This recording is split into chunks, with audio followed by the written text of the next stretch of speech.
Wait. Anyway, ladies and gentlemen, and welcome to yet another episode of the world's least professional podcast on the entire internet. That's also least professional. It is yours truly, the Artrix. We got with us the Panboy. Hello. And we got ourselves a Xaverius. You don't have me. I have myself. No, you're my property. You're my slave. I brought back slavery just to have you on the show. Well, good luck enforcing it over the internet. Come on, Slav. You're a Xaverius. You are a Slav. That's what you do, right? That's your whole stick.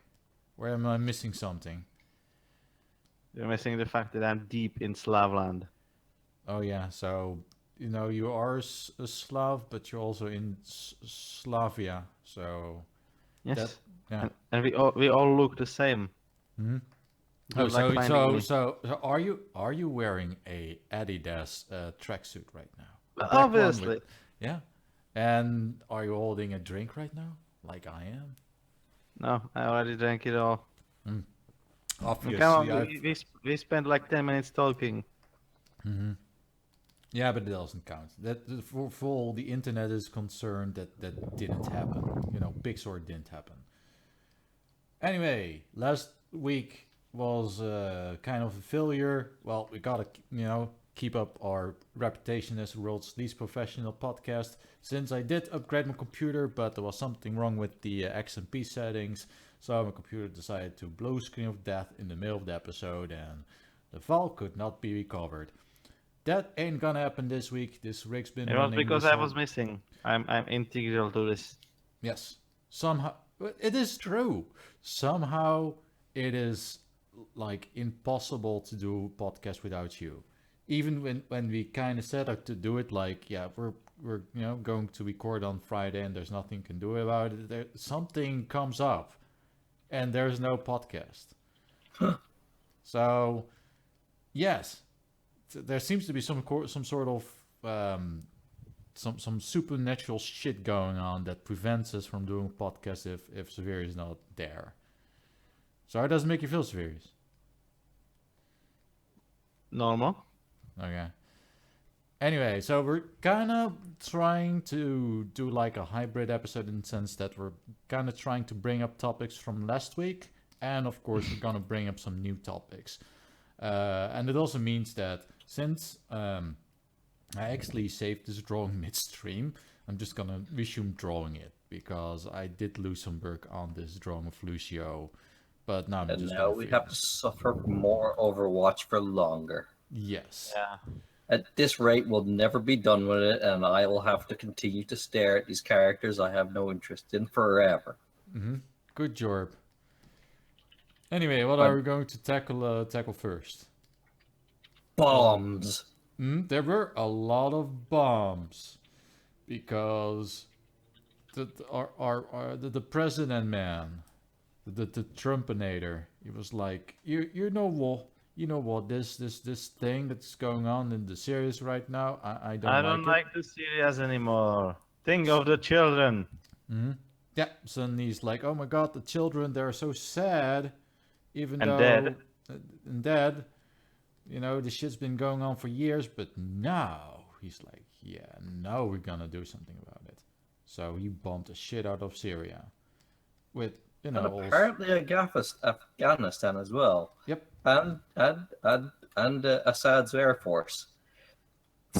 Oh, that's Oh, a new thing. No. Assad's Air Force was asking for it. I mean, they've been bombarding all the stuff. Apparently, Assad has claimed that the claims of a chemical attack are entirely fictitious. Yes. Of because course. His explanation is that the bombs hit some factory that made all the bad gases, and it released the gases into the vicinity of it. Well, obviously it was making nothing but helium because Yes, it's something you and- can make. Trump was like, "I don't believe you. You're fake news," and then he bombarded the airplace. So I like the addendum or a footnote, I guess, to the what was it to the report, the statement that they tried to avoid the part of the base that was full of rations. They did. Like, we don't have anything against rations. Okay, just don't bomb that part of their base. They did indeed send a note to the Russians that says, "Hey, Mr. Russian people, by the way, cruise missiles incoming." You may want a GTFO, just a little bit. And yeah, then you're like a Syrian person in an airbase, being all kind of safe, not getting shot at from all the radicals, and suddenly all the Russians in the base get up and get out. They're like, we're just going on a tea break. And then the Syrians are like, wait, all of you? Yeah, we're having a tea party in that bomber over there. And if it takes off, don't worry about it. We're just gonna like do a few laps and we'll land later. Yeah. That's just completely believable. Then the bomb dropped. So yeah, I'm still not entirely sure what to think about it, because yeah, the service, it all seems nice and dandy. Like, oh my god, Assad is being a shit, and we need to do something about it. So It looks to me like a first strike, to be honest, and well, then the fact that Trump followed it up by bombing Afghanistan with Moabs. I have a feeling that America are deciding to take a more hands-on approach to the Middle East again. And by hands-on, I mean bombing the shit out of them. Well, the last time they tried to use actual hands, it didn't work out. That's because they didn't. For one, they didn't use enough, and for two, they didn't stay. They didn't actually have any meaningful impact. They just went there, sat in their bases for a few months, and said, for the best part of a decade, and they just sat there and said, "Oi, Iraqis, Afghanis, stop fighting." And so while the Americans were there, they were like, "Okay, we won't fight as much, except the odd car bombing and whatnot." And then the Americans got up and left, and then they were all okay. The boss man's gone. Let's all get back to murder.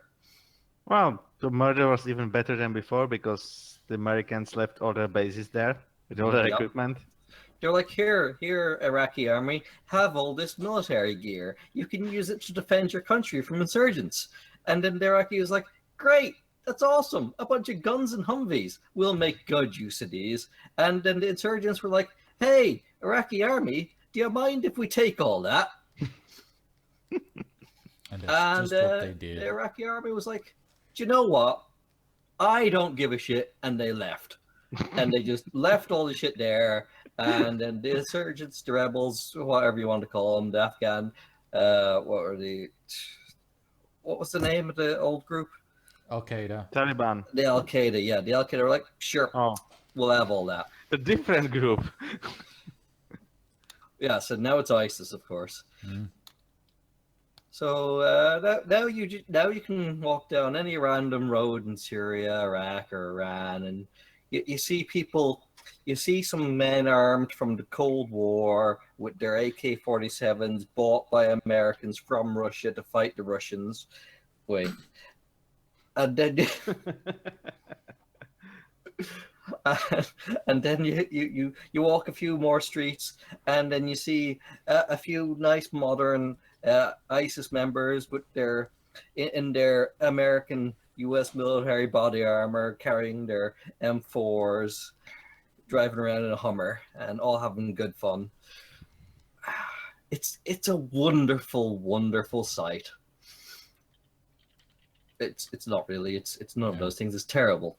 And I honestly can't see any way that you would stop the nonsense that happens in the Middle East short of a good old fashioned complete total invasion and colonizing the country. Yeah, but here's the thing: do we want to do that? No, nobody wants to fucking do that. Yes, I'm not exactly jonesing for yet another neocon war, and that's kind of what this seems to be gearing up towards. Especially considering, I mean, maybe Trump is not really going for it, but his government sure does. He's in bed with all the fucking neocons. It's almost like fucking Bush 2.0 again. Well, okay. There is another option. all these countries change from within and decide to put their differences behind them and become peaceful and start a Middle Eastern trade union and get a nice little blue flag with a bunch of stars on it. Yep. It worked for Europe for a while. Anyway, maybe it can work for them. To be fair, something like that is going on across the world. I mean, we got the freaking African Union, and I think Asia's doing something like that, and South America's doing something like that. There's all sorts of unions in the world. It's just that the EU is really shitty. Now that I think about it for 15 seconds, I realize that could be really bad for us if that happened. Because you think they might... We already have one union of states, and it's really bad for us. They don't need another. Okay. Imagine how peaceful their religion of peace is towards self. Okay. Mm-hmm. Now imagine if you took all that peacefulness and united it against the people they didn't like. So what you're saying is that if the Middle Eastern countries were to unite in one political union, that they would basically just wage war on the rest of the planet as a united country? Yes. And that's terrifying. But then again, the United States is bigger than the next 5 armies combined or something like that. It's ridiculously OP. They do have a big army, a lot of armor, many boats. But ISIS have never been, or Middle Easterns, ISIS have never been ones to fight naval warfare. But of course, they would have to get to America first. But they wouldn't have much of trouble getting to Europe, as demonstrated from the last 2 years. They could just walk. You just walk and just convince the people that you're really sad. And, you know, if you don't let them in, you're just a racist. I'm still not entirely sure why Trump is dropping Moabs on Afghanistan right now, though.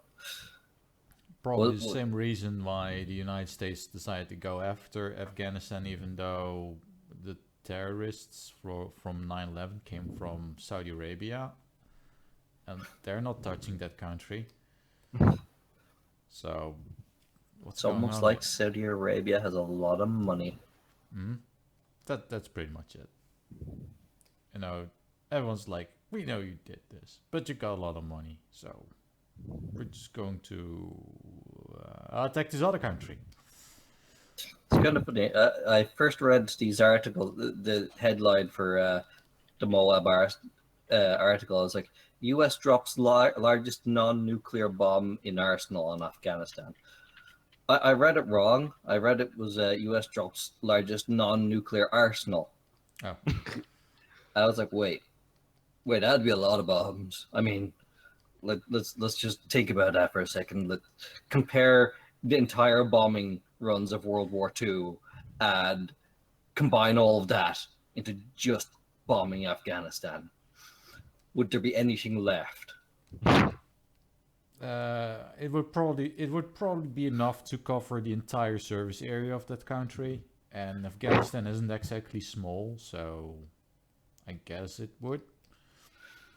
But yeah, the US did detonate the largest non-nuclear bomb ever conceived by mankind. And it used it in warfare. It did. It's a big bomb. Apparently, the Moab is so big and has so much explosives in it. When they look at the aftermath, there's still some bits of bomb left that didn't explode because there was just so much explosion it couldn't burn it all. Nice. So what did they attack? Because it's kind of important. The cave networks in the mountains in Afghanistan, the same places they supposedly attacked after 9/11. But supposedly the Moab is big enough that they reckon it probably would have caved in all the caves at once. So I think that's the idea. So basically they were like, if we can't remove the terrorists from the caves, we'll just destroy the caves. Yeah, the idea is use such a big bomb, it just buries I mean everyone. that's what Russia did. It's like they are hiding in this mountain range. Well, let's just bomb the entire mountain range. That Hmm. they're hiding in mountain range. What do? We just remove the entire mountain. Just remove it. They can hide in mountains when there are no mountains. Well, it's kind of funny because this is the only real practical application a bomb like the Moab has. I mean, think about it. What do you need that level of explosive to blow up, other than caves? Maybe what the USSR attempted to do, where they were like, we need to create lake. What do we use? Let's use nuclear weapon. And they decided not to go ahead with it because it was fucking terrifying. Or they did. I'm not entirely sure. I think they did, and then realized, you know what, this lake is now radioactive, so Mhm. that wasn't actually very useful. But at least we got some data now, I guess. Well, pretty much every surface test of a nuclear bomb left a lake behind. Mm. That's kind of why they stopped doing surface tests. Also because of the deadly fallout cloud.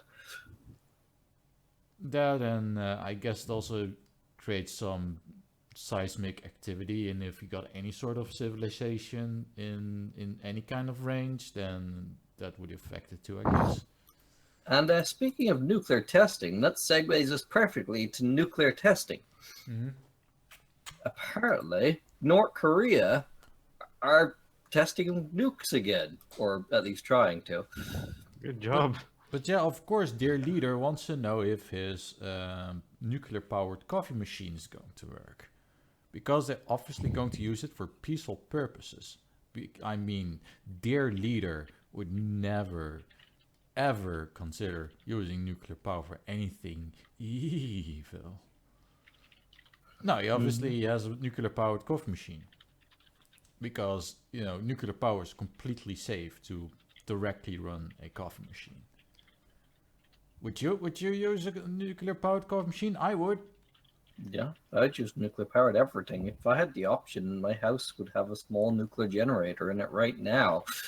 But apparently, we're not allowed. I'm not talking about generating power to run the coffee machine. I mean directly using the nuclear heat to warm up the coffee. I'm sure there would not be any kind of radioactive poisoning. That would not happen at all.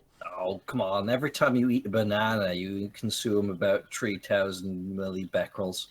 Exactly. So, yeah, you'll be fine. Checkmate, atheists. Just eat all the bananas.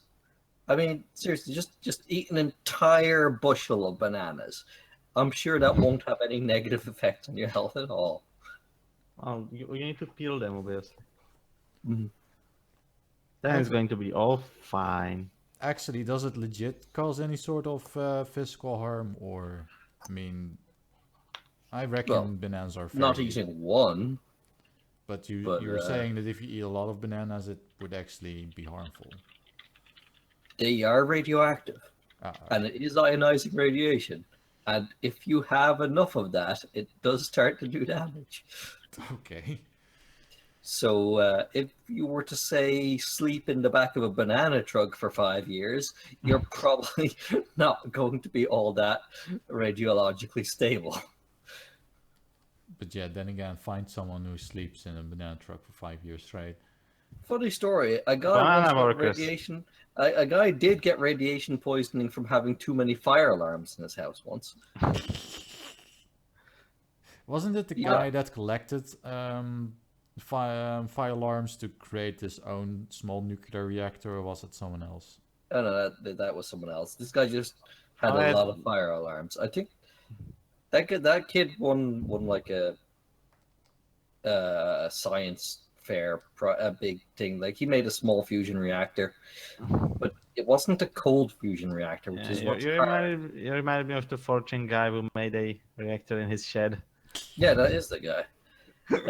I'm pretty sure. But see, the principle of fusion is actually fairly simple. It's the hard parts are making the reaction sustainable and keeping it going without melting everything and having to shunt in more power. So his reactor was basically just a magnetic cage, which basically anyone can do. But the real interesting bit about that story was where he got his nuclear fuel, and it was fire alarms. He just collected a fuck ton of fire alarms, and glow in the dark alarm clocks. He scraped the paint off them because it's radioactive, and a few other things. So yeah, he just scraped traces of plutonium off everything he could find. And then he made himself a reactor, and then he was rich, except not really. Which probably ran for about 5 seconds before burning up all its fuel. But it ran. It ran. That was the point. Yes. Anyway, we are veering off point because what were we talking about? North Korea bombs. launching missiles. Well, trying to launch missiles. So the Americans are all like, "Hey, look at you, North Korea, and your little missiles. By the way, we could bomb your country into the ground if we wanted to." So then China was like, "We are really getting tired of your shit. We are not buying any more coal from you." And North Korea was like, "Here, there's coal. Bye." And they sent like 20 ships to them. And then China was like, "What did I just say?" And then they left with the coal unsold. they sent it back. Yeah. They were Exactly. like, "We don't want your stinking coal. Here, have it back."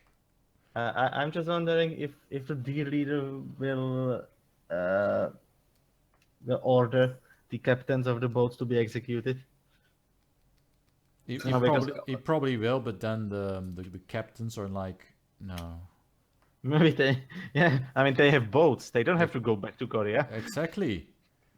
So True enough. essentially, they could defect and sell an entire cargo full of coal and then retire. So essentially, what's happening is, so you got dear leader, and he's like, "I'm the big leader of North Korea. I'm the most powerful man of this country, and everyone will listen to every single word I say." And left and right, everyone's like, "No, I'm not going to listen anymore." But I'm the descendant of the dear leader, who was the descendant of the other dear leader, of the eternal president, the eternal president. I'm the grandson of the eternal president. He's eternal. He will never cease to be president. He will be president forever. You kind of have just made me think, what is stopping these frigate the cargo ship captains and their crews from defecting and just floating off somewhere else and saying, hey England, might I have asylum, please? I brought you a gift of entire cargo ship of coal. I think I know what's going on, because it's the same thing to the soccer team of North Korea. That's probably executed by now because they lost miserably. So they select a few really good soccer players, and they're like, you will represent the glorious Democratic Republic of the North Koreas, and you will bring glory. Also, if you lose or defect or do any of that, we'll basically just execute your entire family. Oh yes, family politics usually get into it, don't they? Yes. So they're like, well, if you do anything that's bad, we're just gonna kill you and everyone you hold dear. And then they end up killing the entire country, because then they're like, oh well, we just killed his father, but the grandpa's still alive. Well, we need to kill the grandpa, but the grandpa was friends with the barber, so we need to kill the barber, and now we're ending up killing the entire country. Whoops. No, there's nobody to barb. You know what they say? An eye for an eye makes the whole world blind. Well, that's more or less what's going on in the North Koreans, I suppose. Well, there was actually a case that, I don't know which African shithole it was, but they sent their first African team to do African stuff at the Olympics, and they didn't win. No, So what happened? Shame. And the local dictator of that country said that he'll just take the sportsmen and put them into a prison. Yeah. Surprisingly, not many sportsmen returned. I think no one did. They were like, we're in this Brasilia place now. Sweet. All the Brazilian chicks you can muster. And we are not in prison. And we're not in prison. That helps too. We don't have to go into a coal mine for failing a competition. See, I can see that as a great way to escape Africa. Honestly, I'm going to join the Olympics. Then when I get to the Olympic nation, I'm just going to go to the head of the Olympic committee and say, "Asylum, please." Aside If I go home, if I don't get gold and go home, they are going to execute me. Speaking of Yeah. asylum, Well, support for asylum. speaking of asylum, there was this thing where some girl from Saudi Arabia was like, "I'm going to escape this shithole." So she got on a Yo. plane and she tried to get to Australia. And it's not that the mean Australians are like, "You can come in here, cunt," because that's what they say they want. That's Yeah. just their Yeah. catchphrase. Hey, cunt, you can get in here. It means friend in their language. Exactly. It's like Irish, basically. But pretty much. then the Philippines was actually calling her cunt, and they were like, "Yeah, we're going to call your parents now, and your uncle and the authorities, and we're going to take your passport, and you can just sit here and wait for your family to pick you up, so you can go and be honor killed. Isn't that great? We're helping." And this is why you should always fly direct. Well, except Yes. that I suspect that there are no direct flights from Saudi Arabia for this very reason. Just a little hunch. But it is kind of funny that, here we have an actual patriarchal society where everything's patriarchal, and you don't hear anyone give a shit about it except for a few people. And they even try to YouTube bloggers, really. they tried to get the hashtag trending, but Twitter was like, "Well, that's probably Islamophobic, so we're not, we're just gonna troll it." Islamophobic, also known as common sense and human decency. Well, with Well, if you're Islamophobic, then it's not really your fault. I mean, phobia means irrational. yeah, exactly, irrational fear of something. So That basically, is true, you which is see why a person in Islam garb, and you just start screaming and shaking, and you can't help it. Which Well, I would have to say that Islamophobia is not, in fact, a true phobia, because a true phobia is irrational. Islamophobia is more like the fear of heights, which is a perfectly rational fear. If you are in a high place and you fall down, you die. It makes sense to be afraid of heights. yeah, but except that people that are afraid of heights have irrational tendencies. No, everybody's afraid of heights. Just I don't not know. everybody is afraid of heights to the point that they lock up and cannot operate as a human being. Yeah, It's the same as everybody else. Everybody's afraid of being in front of a gun. It doesn't make you gun phobic. It's just common sense. But yeah, there's a big difference between someone who's afraid of heights and just the average person that's like, well, yeah, this is a high place. You probably stay away from that ledge. Yes, that's called being afraid of heights, Artrix. Everyone's afraid of heights. I don't know. Maybe this is. You are trying to conflate it with the irrational fear of heights. Does it have a specific name? Because I know. Of course it does. They all do. I don't know what it is. Because in Dutch we have a specific word for people that are irrationally afraid of heights. But as far as I know, there's no specific word in English. Usually it's just translated as fear of heights. Self-preservation.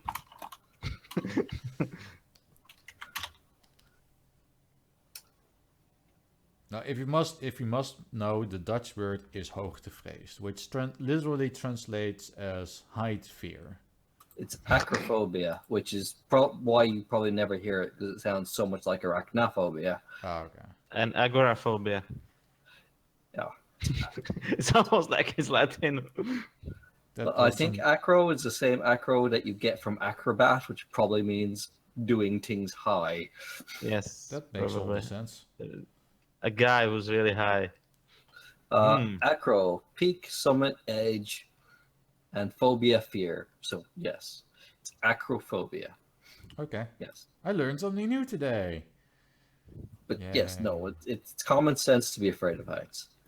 It's not it's not common to be irrationally afraid of heights to the point that you freeze. Yeah. You have to make these distinctions. It's important. I mean, my dad suffers from that very thing. So he does travel to the mountains a lot. So I think he either got over it or is just really good at controlling it. Well, mountains are generally on a slope. Usually. Usually, people who get irrationally afraid of being high up are from vertical Yep. heights. So he usually kind of locks up whenever he's in like a gondola as you're going up to the summit. So when he's actually on the summit, it's all fine and dandy. But when he's in the gondola, he tends to be like, oh. Yeah, it's closely connected to vertigo. No, this is a sticky situation. I can really fly. What if you could grow wings? Well, this is gonna be a really shitty segue into the next topic, because what if you could fly away from a truck that Well, has a Artrix, nice... I'm pretty I'm sure gonna Panboy already segue your made. segue better. What if you Panboy could Panboy already fly made a segue like 10 minutes ago. United Air? That was actually not what I was going for, but yeah, that's a better segue. So, What? yeah. What were you going for? Okay, if you must know, I was going to try to make the segue of what if you could just fly away from an incoming truck that has like a nice ad for some cold drink, but instead of a cold drink, it only delivers death. Also, you're in For, Sweden. wait. From a Nietzsche track? It's a truck from the religion of peace. It's just delivering you to the peaceful end that you so much deserve. You know, I don't. you gotta answer to the maker, and we're just gonna speed up the process. That at least that would be their rationale. My rationale would be like, fuck off, leave these people alone. But yeah, let's segue to the to United Airlines first, because that was one big ass PR disaster. Like, holy shit. So it goes something like this. You're you're an American and you're on an airplane and you're like, I'm on my airplane. I have paid money for this ticket. I will sit in this seat and I will fly to another place. And then someone comes onto the airplane and says, you have been randomly selected to get the fuck off. And they're like, wait a minute. I paid perfectly good money and I signed a contract with your company to allow me to sit in this seat. So I am going to say no. I will not remove myself from this airplane. And they say, to be fair, they offered the fuck off the plane ticket voluntarily. I mean, to volunteers, but nobody wanted to fuck off the plane. Oh my god, it's almost like people spent days trying to prepare for this trip and don't want it to just cancel it for imaginary money. I mean, the airline places are offering money, quote unquote, for you leaving the plane. The thing is that it's usually vouchers and stuff like that, so it's not really money. It's more like imaginary money owned by the company who defines the value of said money. It's like, how exactly can I use this money, this voucher, when I don't plan on flying anywhere other than the place I'm trying to go right now? Yeah, I mean, you just made me go off the plane. Why would I fly with you? Yeah, so what you do instead is like, well, you either tell someone, okay, this flight is booked, you can't enter it anymore. Yes, I know you bought the ticket, so we're going to arrange something else, and maybe But even instead, maybe even give you some GTFO money. Like, well, okay, we're gonna arrange you a new flight, and we're giving you some money for the inconvenience. Because what apparently happens with these airlines is that they sell more tickets than they actually have. And they Yes, do because this, they expect people to not turn up. and apparently that is so reliable that they can reliably oversell Because their people flights. don't turn up, and then like you are flying at 80% capacity, and it's aborted. Mhm. Mhm. Well, yeah, you It can costs make a even lot of more money to fly money. an airplane. Yes.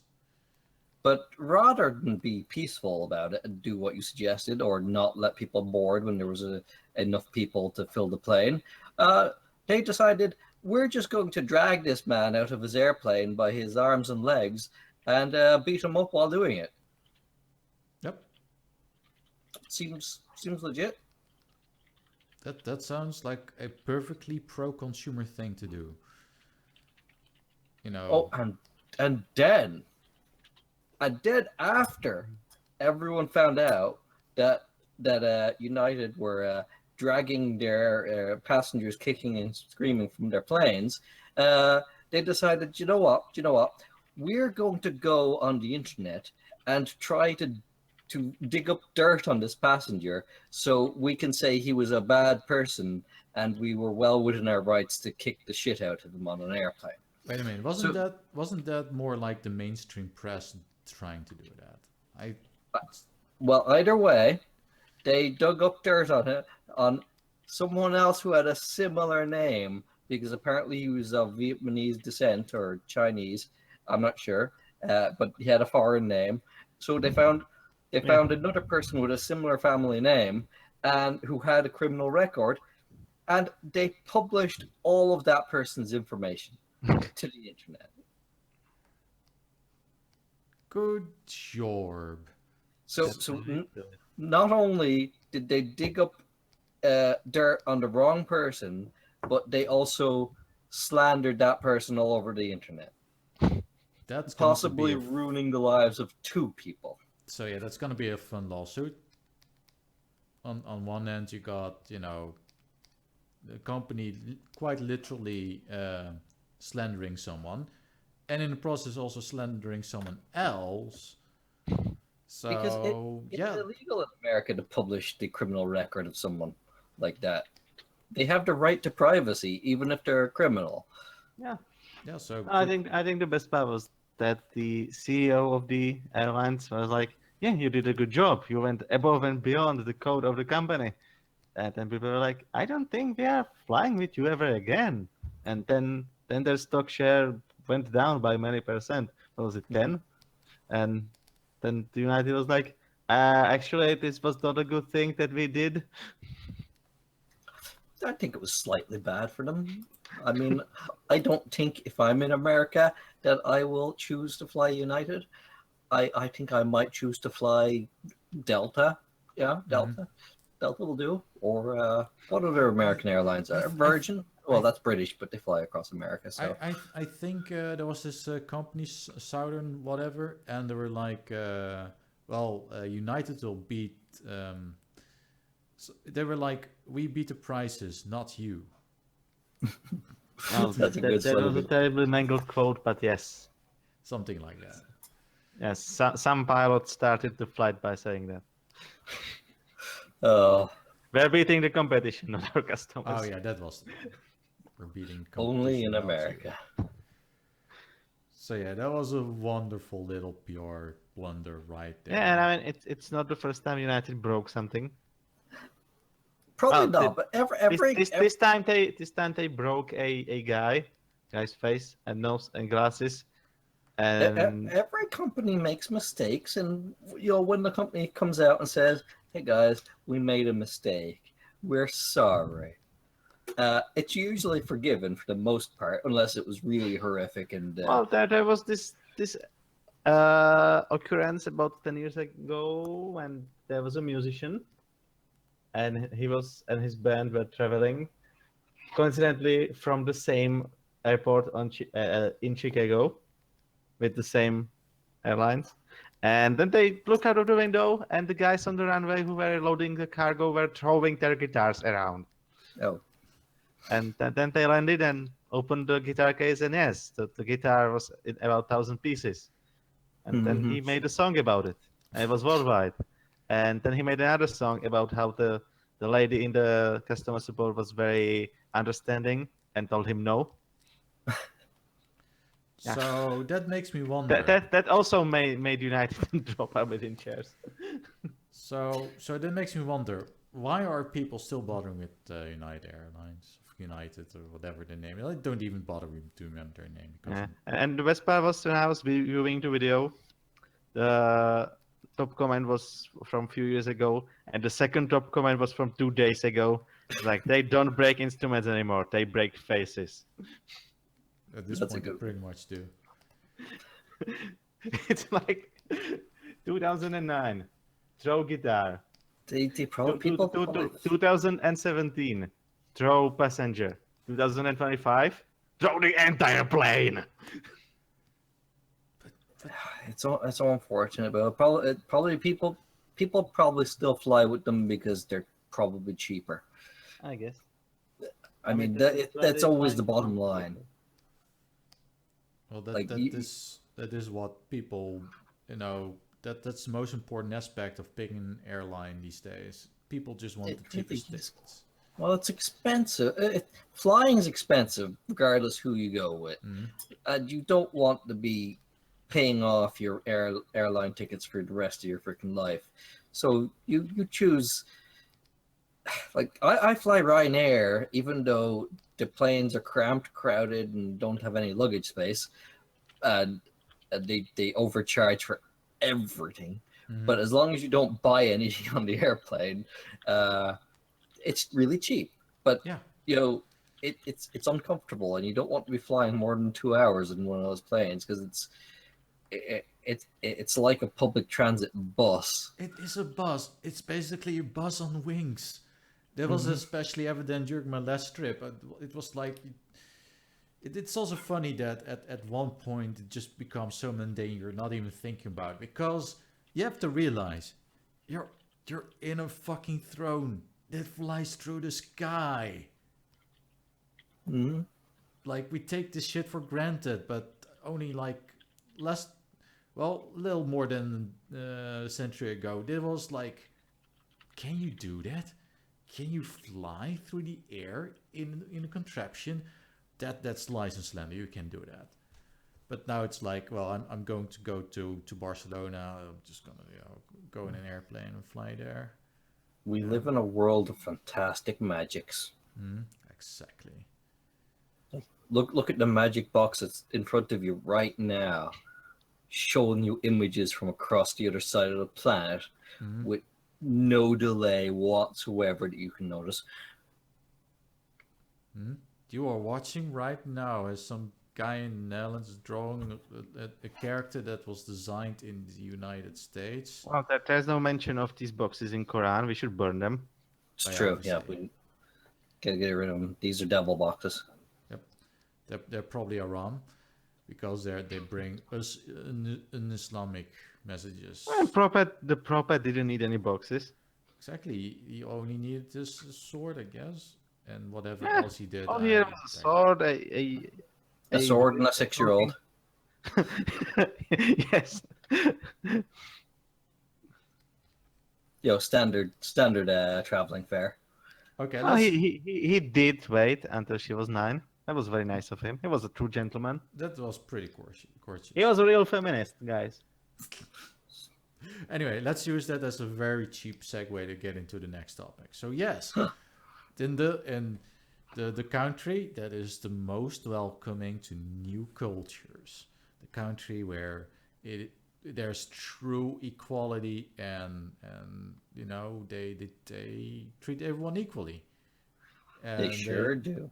Unless you're of course white, but they're like, yeah, we are so progressive that there's no way you will not feel at home here, and everyone's living together in peace and harmony.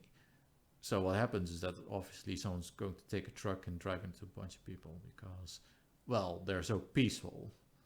No. You got it wrong, Artrix. The truck did it by itself, obviously. Yeah. Oh, well, that's how that was like that Dublin bus tragedy like a decade ago when the bus accidentally drove up onto the curb all by itself and crushed 10 people. So it was like that, yeah? Yeah. Okay, that's much more That's fine. I mean, it's I'll- horrible, but you know, if it was an accident, it's fine. It didn't have to do with any religious motivation, right? No, as a matter of fact, it was a bus that was advertising beer. So obviously it's the beer's fault, and this means that we ought to go and ban all the beer, because it is obviously the beer's fault. Because, well, incidentally, it's haram, but it's mostly because it's, you know, this is the reason why it happened. It was just because of the beer on this, you know, that was displayed on the bus. It obviously made the bus very drunk. I can imagine that poor bus being violated by alcohol. I know, right? His mind was poisoned by alcohol. But seriously, I haven't actually read this news post.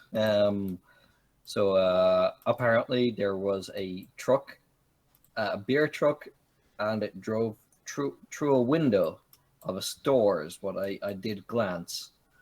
I don't have the full details. Why don't you guys explain it? What happened? From what I gather, because I haven't really keeping that much tab on it either, but there's like this really busy shopping street in the Stockholms. So what the guy managed to do is, this was all planned in advance, by the way. It's not like the thing in France where the guy was just really pissed off and just took a truck and did a bunch of stuff. No, this was very meticulously planned in advance, and they executed it down to a T. So what happened was they analyzed the delivery route of a beer truck. They were like, okay, every day this truck is coming down the street, he's going to make deliveries, and that's where the truck is not guarded, and that's when we strike. And did exactly that. So they took the truck, they drove down to a very busy shopping district, and when they actually got there, when they actually found the bus, they also found a bunch of weapons in there. So they might have even been, might even had the plans to do even more damage than just, you know, driving into a bunch of people. But yeah, there's only so many people you can drive into. Exactly. Eventually, you just run out of people, you know.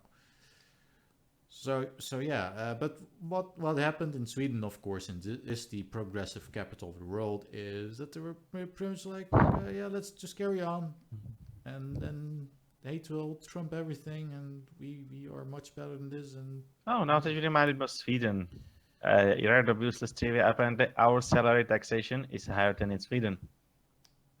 what is higher than Sweden? Salary taxation, like money you get from people when you work for them. I mean, you don't understand it because you're an artist, but people I work for the money. understand. I get paid for my work, though I get paid in like I need to pay taxes, but it happens differently. It's Don't be ridiculous.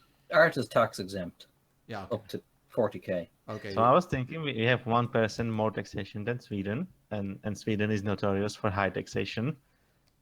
I'm like, but the Swedes are getting much more money than we do. Mm-hmm. Wait a minute, but doesn't Sweden have one of the highest taxation rates in the world? It does, but they're also paid a lot more. So it evens out. Well, actually, it doesn't even out at all. Their quality of life is still much better. Their minimum wage is actually livable. Mm-hmm. I mean, yes, one is in the deep past of early 2000s, or was it late 90s? Basically, when I was 8, I was like, maybe it would not be such a bad idea to live a few years in Sweden. Mm-hmm. And now I am old enough to live in Sweden, and I'm like, what? No, go away, Sweden. Do a Swexit. Just cut off of Europe and sail into the Northern Ocean. Yeah, if Sweden or Swexit, we can just build a fence around them and keep all the immigrants trapped in there. That implies that you can't already be doing that. As a matter of fact, I talked to a Norwegian yesterday, and they're doing kind of just that. The Norway-Sweden relationship is well, it is stable now, all that, but Norway is, you know, keeping into account that if Sweden really goes down under and it goes full retard, They have the plans in place to put down a shit ton of military on the board to keep any crazy out of the country. So they are prepared. If Sweden goes full retard, they're ready to basically make sure it doesn't affect them.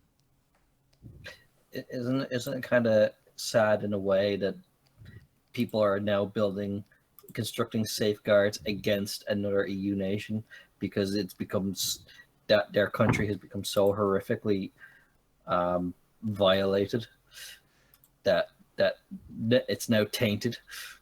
Well, to be fair, Norway isn't in the EU, so they have that going for them. But still, Yeah. But it's still a European country. It's not. it is. In a lot of ways, they are pretty much in the EU. They're just not in the EU. They're kind of like, quote unquote, in the EU, like Switzerland is. So they're not in the EU, but they have a lot of treaties with the EU. So, for instance, if you're in the Schengen area, you can pretty much just travel to Switzerland without a problem, which is probably what's going to happen in the UK as well. Once the UK is out, they'll probably have like a special treaty with the Schengen area, and you can probably just go there without that much of a trouble. Oh yeah, that's what they want to do. Except the EU is like, well, you left, we don't talk to you anymore, and then the Prime Minister is like, well, no deal is better than bad deal. Bye. Like, wait. Yep. The EU is like, oh no, I didn't mean it. I'm sorry. Oh god. Yeah. And let's not forget that there's going to be elections in France not too far in the future, and it is going to be very hilarious when and if Le Pen actually wins. Oh yeah, that reminds me, there was like this video published by the BBC about the dangers of internet culture and the meme war. And it has come to France.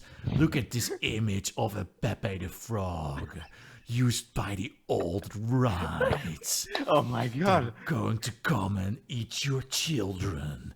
Pepe has made it to France. afraid. Run away. They're everywhere. And like it's not even a French Pepe, it's the standard Pepe. Mm-hmm. Yep. They didn't even change it. It would have been hilarious if they kind of changed it, but no, they don't.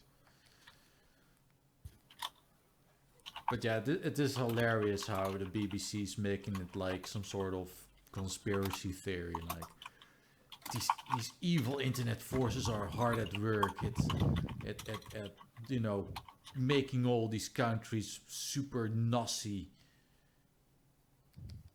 I mean, it's not like they're just shit posters, just doing it for the lols or anything. No, it's a very coordinated effort by this Illuminati type group. That's also Illuminati. Illuminati confirmed. Yeah, it's the Illuminati's Illuminati. Hmm? What if there's an Illuminati inside a Illuminati? Oh, yeah, what if Illuminati are just a puppet of the real Illuminati? Okay, what if the Illuminatis are going to fight one another? So does it mean we get Great Illuminati War? And is it going to be fought with nothing but Doritos? Maybe. So you know, you're on the battlefield and just, you know, you got all these Doritos just whizzing about, and then it hits your mate and you're like, oh my god, they got my friend, don't die. And then he dies as, you know, he's got a Dorito lodged in his forehead, and you're like, no, not Doritos. Yeah, and then he comes home from the war, and he's in his chair, in his wheelchair, and then, you know, his daughter comes up to him, and she's eating a bag of Doritos, and, you know, gets PTSD. Like, oh my god, get away from me! That killed my friend. It killed my friend. And she's like, oh, don't be silly. It's just Doritos. It won't hurt you much. But are they delicious? They're very delicious. That's what's important. Mhm. Doesn't matter if they kill you, as long as they taste good. Except that that Pringles has come with a Doritos variant of the Pringles, and it's much better. You see, it's tortilla flavored Doritos. It's really Oh, no. crunchy and nice. So it's really weird. They're like Doritos, but not really. Intriguing. It is very Would you intriguing. like to know more? Vote with your phones. Press Q to Desire to know more intensifies. yes. It's also a meme. I'm a criminal now. Oops. So are you going to be arrested by the meme? Oh yes, obviously that's what happens. Anyways, I don't think we've got that many topics lined up, except for maybe the Samurai Jaxes And processors. and processors, because The Ryzen came out again 2 weeks ago. yep, it came out again, except this time it only has 6 cores. So they're actually de-hyping their platform. They're like, here's the R7, and it's got 8 cores. And everyone's like, sweet. And then they're like, we got a new Ryzen. Everyone's like, oh my god, what is it? It is. Well, it's 6 cores. Wow. Like, Well, yeah. 6 that- cores still pretty cool, I guess. Well, to be perfectly honest, I'm joking, of course, but It's 6 core 12 threads. yeah, you got 12 threads, though the R7 It's is like 16. 12 cores. I mean, hyper-threading these days is slightly better than it used to be. But yeah, apparently the Ryzen 5 series of CPUs it's not the best thing since sliced bread, but does offer an incredibly good value compared to Intel right now, which is something that AMD has always done, except for when they had Bulldozer, then they just kind of sucked. But Well, they are doing something which is difficult. They're trying to make processors that are quite fast, comparable to Intel's, and not spend nearly as much money on them, which is a challenge. But then again, Intel have had such a solid lead in the market for so long, they were able to charge whatever the hell they wanted for their Yes, processors. obviously, So- it's called a monopoly. I mean, So I who- remember the times where AMD turned Intel tits up and introduced the first 64 backwards compatible architecture, which Intel had no plans for. They were like, we're just going to do a complete new architecture with no compatibility, and people will have to buy our stuff. And then AMD is like, nope, it's compatible now. Yep. Your move. So yeah, Yeah. Intel was like, oh, this is our golden chance to introduce 64 bits, and there's only gonna be our architecture, and then it's gonna be fucked because it can only go to us for the architecture. And then AMD is like, no, fuck off. At that point, I did indeed have an AMD processor. Me In fact, I too. think I did I mean, for about 2 generations, maybe even 3. I had a AMD from 2003 until 2012. It's indestructible. Is it? Do you still have it? Yes, it worked until the last summer every day. And then just randomly exploded. No, then I bought a computer that can handle modern browsers, but you know it works still. If you wanted to play a game from 2000s, you can. Sweet. Yeah, I think I will end up selling my old CPU, but it works perfectly fine still. And it's well over 6 years old, I believe. I think I bought it in either 2010 or 2011. I can't really remember. But Yeah, yours was the last one before Bulldozer hit. yeah, If so I remember correctly. so I suppose I got really lucky when it comes to Yeah, the last good one. Then there was Bulldozer, and Intel was like, "Lol, free market." yes. But now they're like, oh shit, we gotta up our game because Oh shit, free market. because here's the thing: anyone who is only interested in doing a bit of gaming, maybe doing a bit of video editing and whatnot, but they're not really looking to spend an arm and a leg. They just, they want a computer with a CPU in it, and maybe, put in a beefy GPU, but they just want the CPU. They want to get it over with. They just want something that has a bunch of cores and be done with it. Now, in the past, you were pretty much fucked. It was like, yeah, okay, AMD sucks, and okay, Intel's like charging an arm and a leg to get So I'm anything just going that's to even buy remotely. i5, and then I bought i5, and today is like, well, you said if you want to do a little bit of editing and some gaming, you are still going to buy i5. Well, you can actually choose now. You can. But if you want to do a lot of editing and some Then gaming, then you are going to buy a i5 priced Ryzen, because more cores equals better at editing. That's a given. The problem with Ryzens in that price category is, and I looked at some benchmark actually, so I have stuff to support my claims.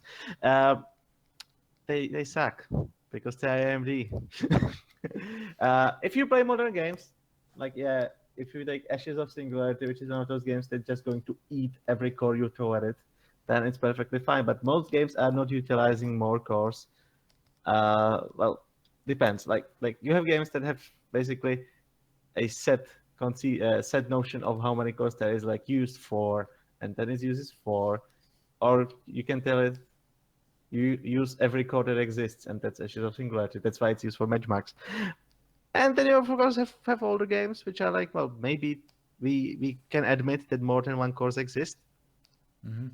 But if you play these older games and if you play them at normal resolutions, that's actually the area when the Ryzen sucks, because for some reason they they have a real bad drop off when it comes to playing those games, as opposed to playing them on i5. Good for processing, obviously. But if you just want to game games and nothing else, then maybe you should buy i5 still.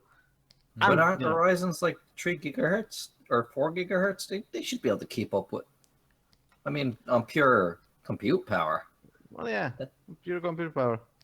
No, mine can go up to 4.1 gigahertz, which is good But enough. apparently, since AMD didn't quite give up on focusing on we have more cores, which Intel was always like, by the way, we have more cores, where AMD built their entire fucking architecture around it and suffered because of it.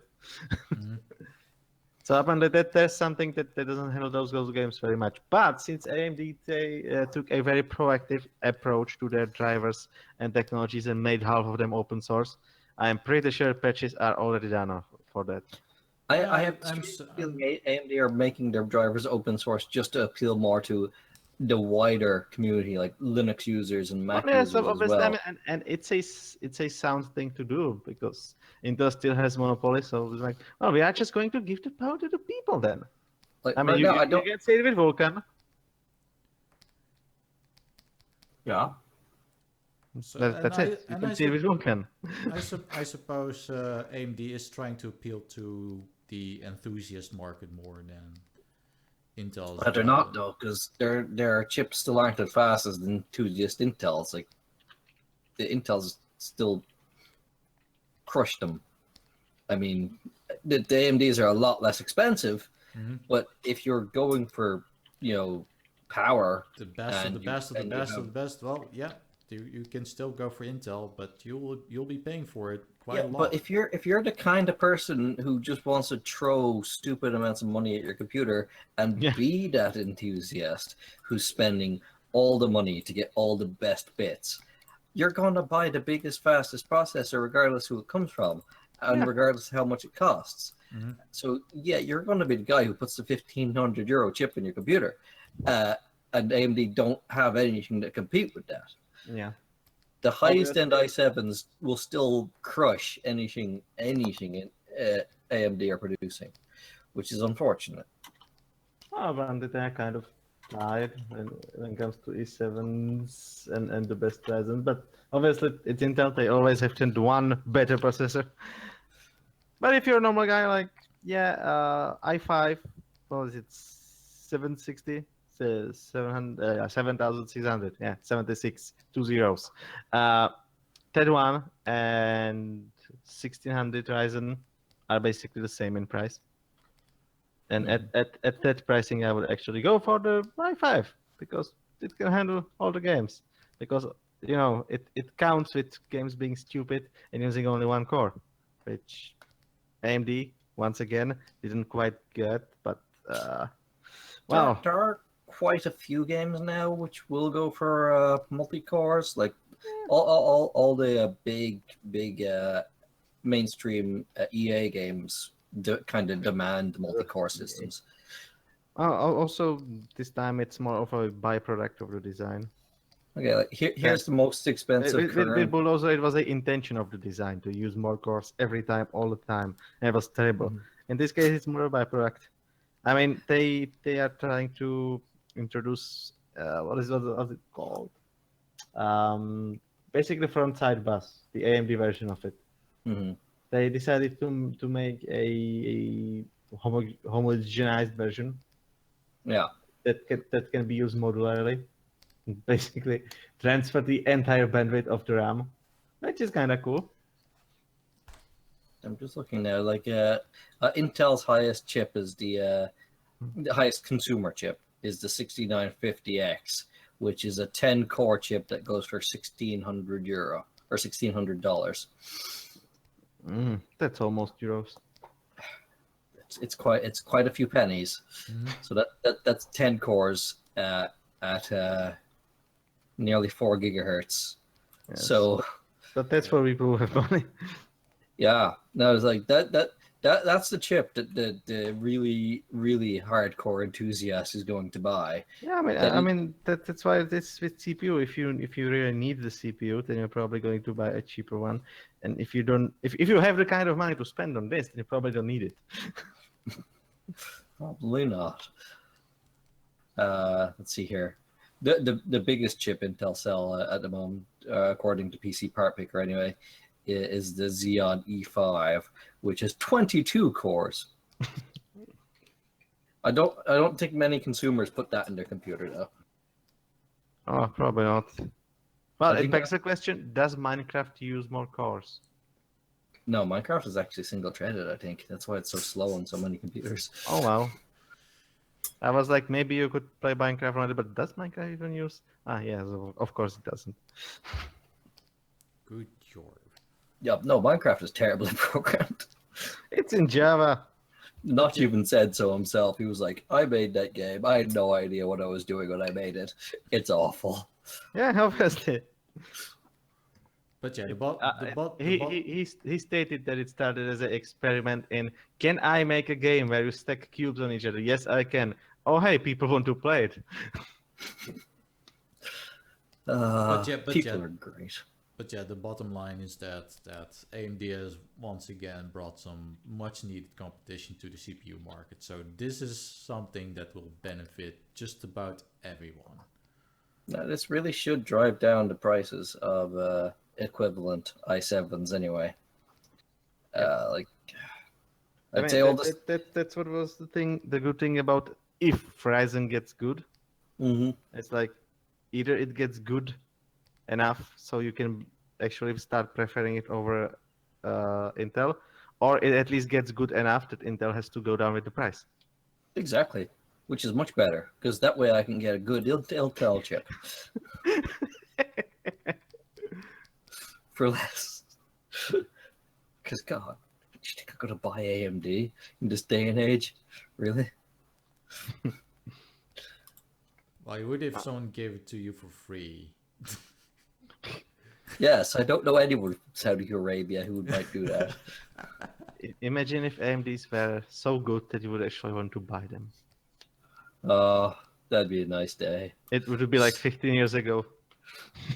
Someday maybe in the long from now, maybe next year, maybe with the Ryzen 8. Well, like you guys said, if you do a lot of production work, then AMD is a very viable option. And so far, Yeah. I'm having a lot of fun with my system. More cores, more processing. That's Exactly. good. Mm-hmm. It just happens to fuck up in games sometimes. Actually, did I send you the article, Panboy? I I'm not read an sure. article with a specific quote about They were testing a 5-year-old i5 3570, which is the same generation I have actually, just much more stronger, and Ryzen 7 1700. And the conclusion of it was, no, it's not a dud. Unless you are looking to replace 5-year-old quad-core Intel Core 5 chip for mainstream gaming at the most popular display resolution. There, the Ryzen can stumble and stumble hard. That is a pretty glowing review. It is. Well, I didn't archive the link, so I can't go back to it, but it was from the first release of the Ryzen Zens, so I assume it's been patched by this time, at least partially. From what I gather, they have done quite a bit of patching, Yeah, and exactly. performance has been getting pretty stable recently. Though it's not, it's obviously new, so there are still a lot of kinks to be overcome. Seeing as it's completely new. But there's a point where you look at it and you say, maybe this could have done with a little more testing. I mean, apparently it's coming out with a lot of flaws, more than most of their chips. Well, okay, not the Phenom. No, Phenom was very okay. The Phenom came out and everyone was like, hey, this chip is amazingly bad. Don't buy it. And then nobody bought AMD for a generation or 7. Well, no, they bought Phenom. You are thinking about Bulldozer. No, I think the Phenom 1 was an awful chip as far as I remember. Oh, Phenom you mean 1, the yeah. origin? Yes. Because the second generation was, well, I used it up to a few days ago, so. Yeah. And I actually considered buying it once because they were fucking cheap. And I was like, I should build a replacement PC for the PC from 2003. So then I didn't, and then it just happened to me last year that I got a PC that had a Bulldozer, quite good actually. Bulldozer on the level of my CPU that I'm using, except mine is from Intel, so it's better. And yeah, it was cheaper than my video card, and my video card is lower mid-range. So I was like, yeah, okay, I have a PC now, good. Well, according to buy and sell sites, my my old now Phenom 2 CPU should still net me a nice amount of money. Like, it will obviously not be a fortune, but people are still willing to pay good money for what is essentially a 7-year-old CPU. It's interesting. Everyone likes money. And that's I like money. I fucking hate money. All I want is a world without money. I have a old NVIDIA 8800 GT that doesn't work. Can I sell it to you? No. Come to my socialist paradise.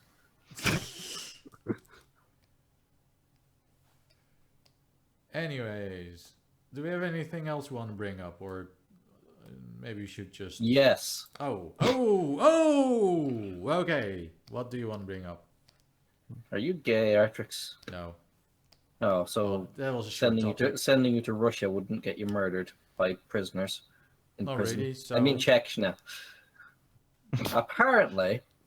Apparently, they in Chechnya they've decided, do you know what? There's no gay people here, because any gay people that are here are in prison and we've killed them. Sounds a lot like the Syrian places.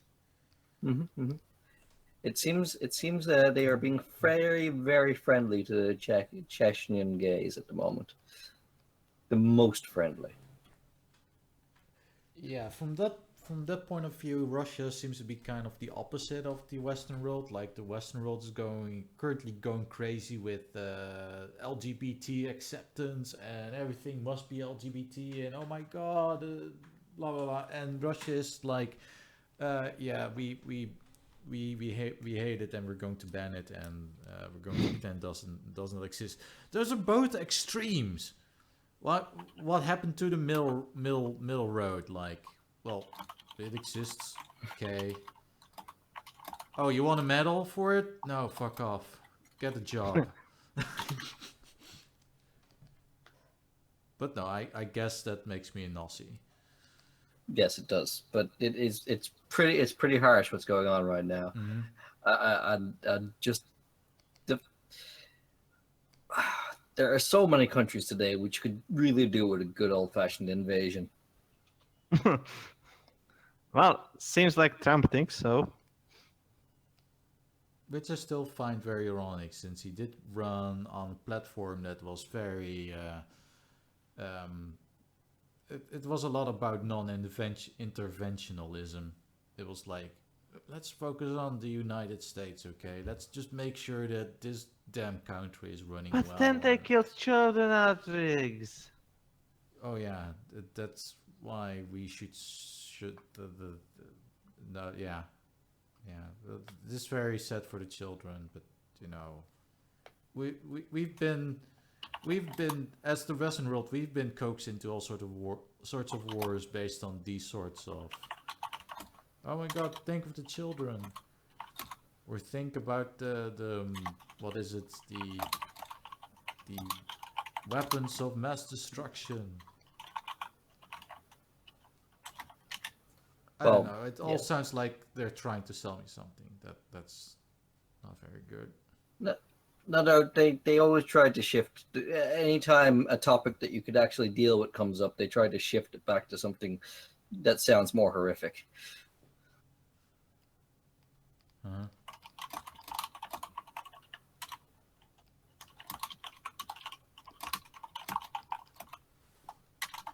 All right, let's see. There we go. What's up? I was just pasting the picture into the thumbnail image, so you know we have a thumbnail for this episode, and then we'll be rich. Oh no, that's terrible. Yeah, you don't want to be rich. Uh, so yeah, I still have kind of a really weird aftertaste about Trump suddenly decided to do all this war stuff, or Well, well, yeah. I don't think Trump is bombing Chechnya. I bet he wants to. He probably should. Yeah, but he can't find it on the map. That's the problem. And he has to confront the Russias. And you know, he's gone all buddy with Putin. He probably had a few beers with him. But you know, then when it comes to this sort of thing, he's saying like, Putin, we had a lot of fun, you know, having a pint at the pub, but I'm afraid I'm going to have to, you know, bomb a few places. I'm actually kind of sorry you have to do this. I mean, you're such We got that bomber, bitch. yeah. He used the really really big bomb, and then there was a big explosion.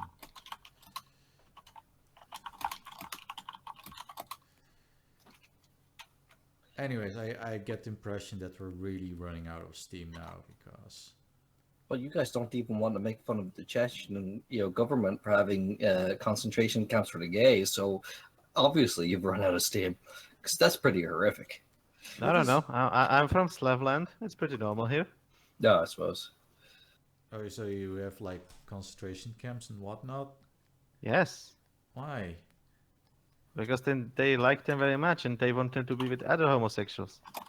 Why? I just said because they like them very much. Why? Okay, I'm just playing the why game now. But Your face is a wild game. no, it's not. It's like you look at Artrix's face and like, why? No. Yes. No, you look at me and it's all just nothing but clarity. And everything just starts making sense. And it's like the epitome of enlightenment.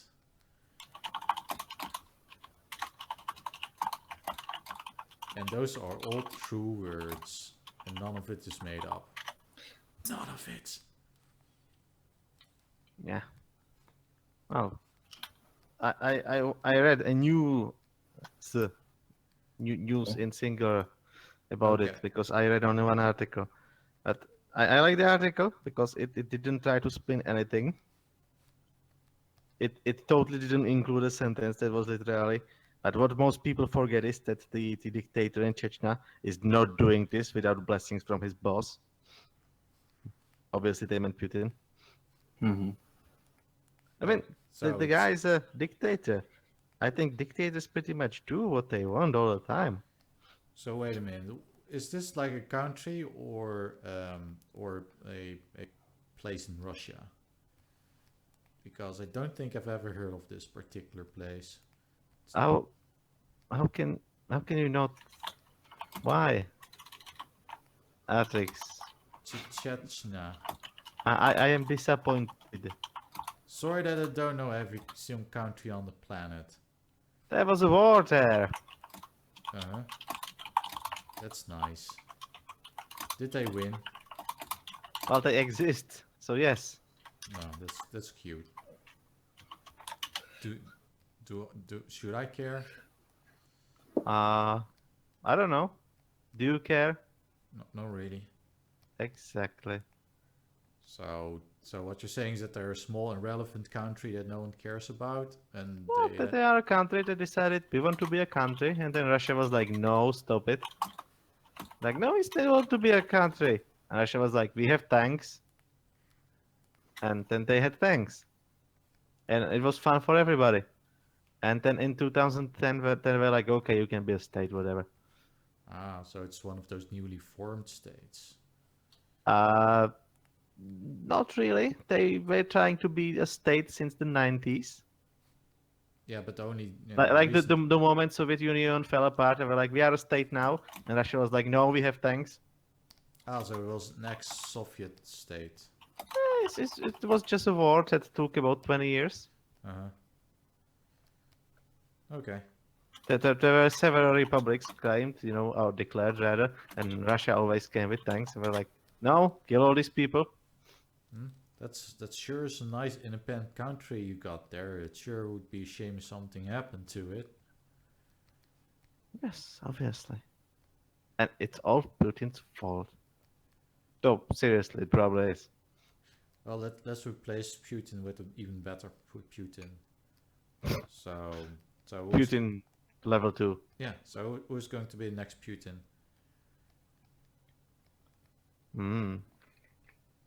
Are you gonna be the new Putin? No, Xaverius? it will be me.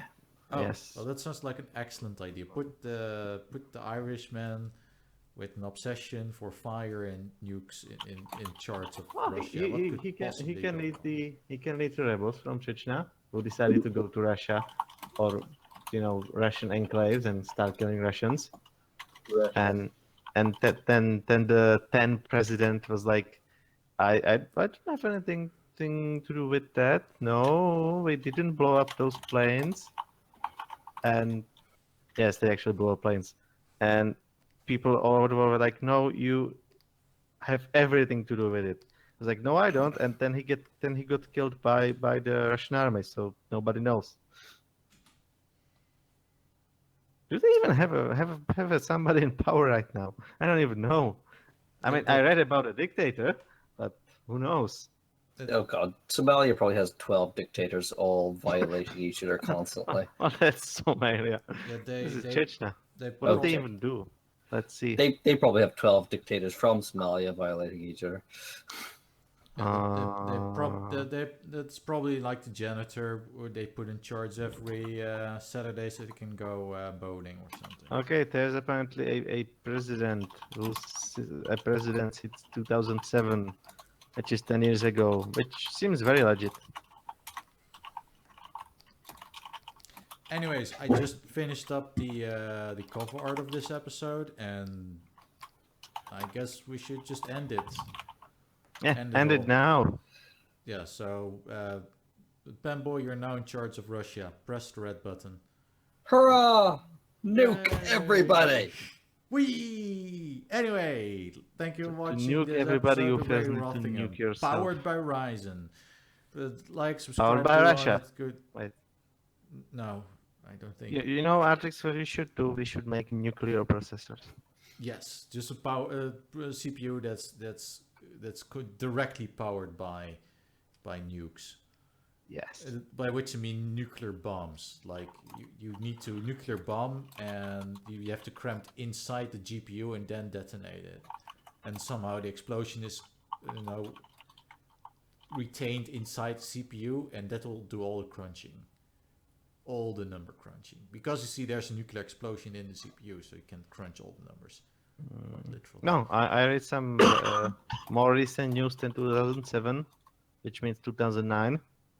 And apparently Russia pulled out since then, and the separatists stopped killing all the Russians and the policemen, and then there was some insurgency with some people who decided they like Quran very much, and then there's a whole lot of words that make no sense. Sounds like a thing that happened. I think that the words are religious. Right. So yeah, like, subscribe, do all that good jazz, and see you guys next time for yet another episode of A Rothingham Mechanics. Bye. Terrible ideas, all of them. Yep.